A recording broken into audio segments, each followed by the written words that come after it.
So we're at the Cornwall Food and Drink Festival 2012. It's a great chance to try everything from beer to rabbit to pork to cheese to... You can go around this marquee on Lemon Quay in Truro and try nearly everything. Bit of sweet, bit of savoury, and I've been doing that. It's a great chance to get an idea of what amazing produce is brought from Cornwall. And we've got Ruth Huxley from Cornwall Food and Drink Festival. You're the organiser. Just tell me what a massive event this is. Yeah, it is absolutely massive this year. I think we probably have more people here than we've ever had. It's a massive thing to organise, of course, for us. It's the largest food and drink event in Cornwall. It celebrates everything that we have here, and we're so proud to celebrate that because we do have so much fantastic food and drink in Cornwall. So from the producers to the chefs that use it, and some of the retailers here too. It's wonderful. 2012, we've got Nathan Outlaw here. Just tell me about what Nathan Outlaw's been doing. Well, Nathan Outlaw has got such a busy time at the moment because he, as you know, has got his 2 Michelin stars, so he's busy enough with that. And he has just started an academy at Cornwall College to encourage young people into the industry, which we desperately need. And he's opening, or has opened, a restaurant in London, and he's also opening another seafood bar in Cornwall, in South East Cornwall. So he's really busy, and we're absolutely delighted that he supports the festival in the way that he does, because he's such a busy person, and he really does do that, and he's right behind us, and it's really reassuring to know that. Now, one of the big things this year has been the launch of the Choose Cornish campaign. Just tell us about that. Yeah, that was timed to coincide with the festival because the festival is such a good example of what we're trying to encourage people to do by that campaign, which is to support your local suppliers, whether that's food and drink or anything really, but particularly for us to emphasise that purchasing food and drink locally, local produce from a local supplier can make a real difference to your economy. And people are a little bit concerned about their economies and their jobs and so on at the moment. So this is one way that they can really do something to reinvigorate that local economy. And the figure that I came up with was that if every person in Cornwall spends less than 50p of what they spend on their weekly groceries on Cornish produce from a Cornish supplier, that would generate well over £10 million in the local economy, and that it means that it's just a small amount individually that people can do to make a huge collective difference, and that £10 million could make a lot of difference to us collectively.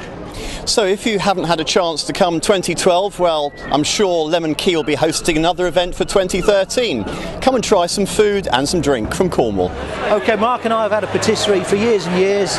We were supplying pubs, and it became increasingly difficult. We still do that, but with the pub market changing, we decided we needed to do something different. A pair of us spent a couple of years arguing about what that was going to be, which is where the idea of Grumpy's came from. The Grumpy's are really Mark and I. He's quite a lot grumpier than I am.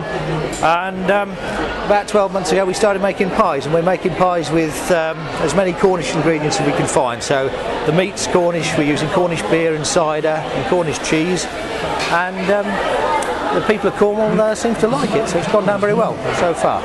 Up until now, people have bought our pies mainly in farmers' markets and delicatessens and food halls. We've been very fortunate, actually, this next week coming on Wednesday, Harrods are starting to take these pies. So the pies will be available throughout Cornwall and in Harrods. If people wanted to buy the pies online, they can go to Grumpy's of Cornwall and they can buy the pies there. Obviously, we're delighted if anybody wants to give us a call and come up and see us in Lanston or Launceston, if you want to pronounce it like that, then we'll bake some pies for them there. I started about 12 years ago. I did a curry night for a friend's birthday, and it went down so well that I started doing a curry night in the local pub, and then from that I ended up getting a takeaway, but the children were little, so we sold it after 5 years, and I started making these sauces because my customers kept coming up to me and saying, when are you going to start another curry house? So I thought, actually, I'll make the sauces because the curry is the sauce, I think. So I did the 4 favourites, and now, yeah, we're wholesaling. We've just moved into a unit this year and took on a bit of help. Got somebody working full-time and a part-timer now, and we're hoping to expand more. My name's Tom Grant. I run a business called Nikki Grant. Nikki Grant actually is my wife, so you have to ask yourself who wears the trousers in the household. What we do here is we make wedding cakes, and we also make fresh chocolates and a range of other chocolate gifts. The business came about in 2003. My wife was a graphic designer actually up in London, and she worked for blue chip companies up there. And she always had a passion for making cakes ultimately, and also working with chocolate. So when we moved back down to Cornwall again, she wanted to set up her own business. So she started making cakes. Eventually it became a professional living, if you like. The cake here, probably, I mean, to bake it, it's obviously a day of baking. It's then a day of layering and coating and stacking, then probably a good day and a half or so to decorate it. I'm Katie, I'm from Cornish orchards. We make lots of different ciders and juices, and we've got things from a raspberry cider to just an ordinary apple cider. Sorry, I'm moving around. This is our Cornish Gold. It's very, very light and refreshing. And we get our apples from all over Cornwall. We get local people to bring them in. We're doing a campaign this year actually with a community apple project, where we're asking local members of the community to get together in groups and basically just collect apples and bring them to us, which we'll buy from them, and it gives them a bit of money to sort of spend on something for the winter. Last year we had over 100 tonnes of apples from local people, which was really, really good. So people can buy it all over Cornwall. It's available in Kingsley Village, which is a nice big place in the middle of Cornwall. But also in lots of farm shops all across the county. It's also available in Devon, lots of pubs. We do bag and box ciders as well. So yeah, everywhere. Yes, we do. It's www.cornishorchards.co.uk, and you can buy it through mail order there as well, anywhere in the country. Hi, my name is Vicky Brown, and I'm here selling veal. My family are dairy farmers, and every year the cows have to have a calf to keep producing milk. 50% of these calves are female and 50% of them are male. And when we started, which was about 6 years ago, the male calves were being shot at birth because there's no market for them. People often find this quite shocking when they find it out, because obviously the cow's been pregnant for 9 months, and to shoot these perfectly healthy calves is a complete waste. So my husband and I were reading about how you can rear veal very nicely, and so we take the bull calves, and they're always dairy bull calves, and we rear them well, so they're reared in small groups. They've got plenty of room to run around. They are kept on deep straw bedding. They've got outside space, and we keep them on a varied diet of milk and also cereal, and they have hay and straw. And we rear them to about 6 to 8 months, and they produce a really delicious and very healthy meat. They can buy it online. We do mail order service, so you can get it from the website, and we also sell it at Truro Farmers Market, so we're down at the Farmers Market on the 2nd and 4th Saturday of each month. And we sell at various farmers markets in Devon as well, because we're southeast of Cornwall. And they can also buy it from a few restaurants, so Saffron Restaurant in Truro, and the restaurant in Foy, the Old Key House, and there's a restaurant in Polperro called The Kitchen. They're the Cornish restaurants that are selling at the moment, and there's also Scarlet and Bedruthen and Carline Bay Hotel, amongst a few others. Hiya, I'm Dave from Sarge's Cornish Kitchen. We set up about 5.5 years ago, making soups. The business is involved into making all sorts of different products now, but mainly sweet products, puddings, meringues. And we're here today at Truro Food and Drink Festival.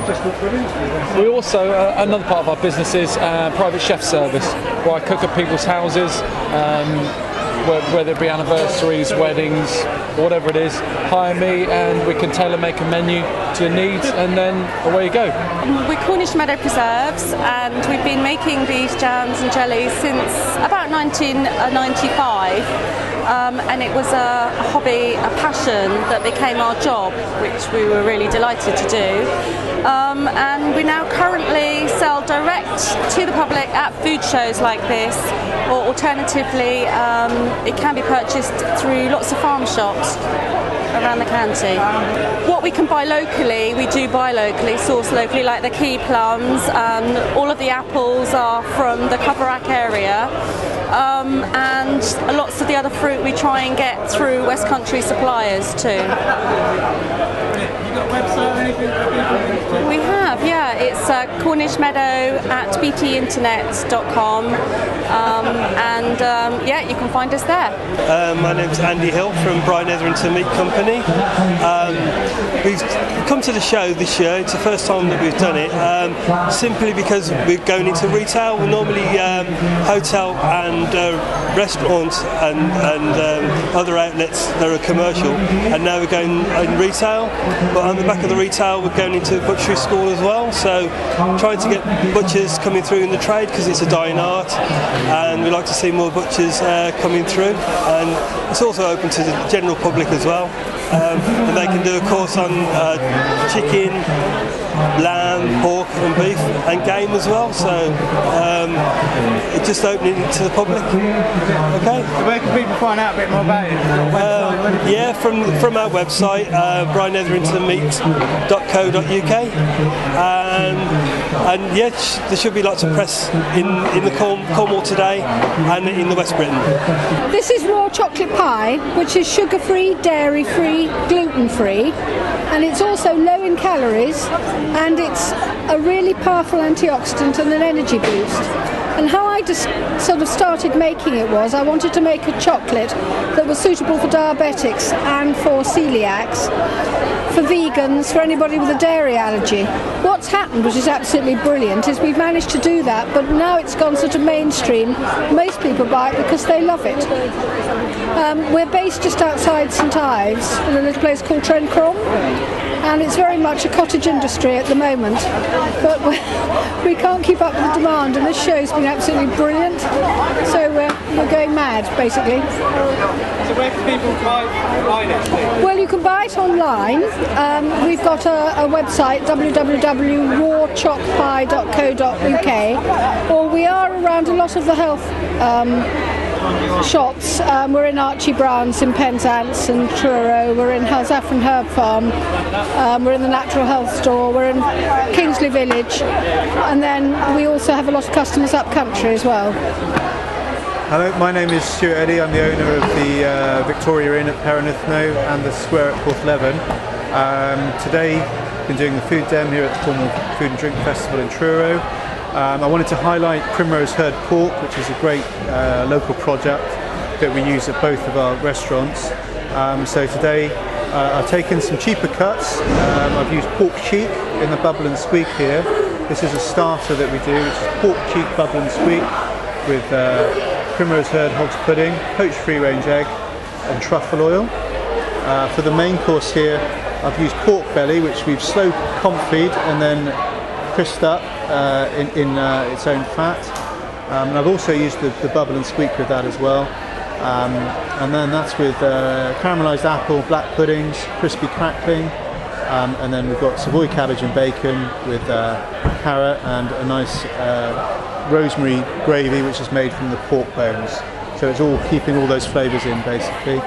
Over here we've got a little light salad starter, which I've just taken the same pork belly, and what I've done is I've made a reduction of balsamic vinegar, apple and local honey, and turned that into a syrup. I've crisped up the pork belly, rolled it in the balsamic syrup, and then just again served that with some of the apple and crackling and black pudding as a little light starter dish with some rocket basically, and that's it.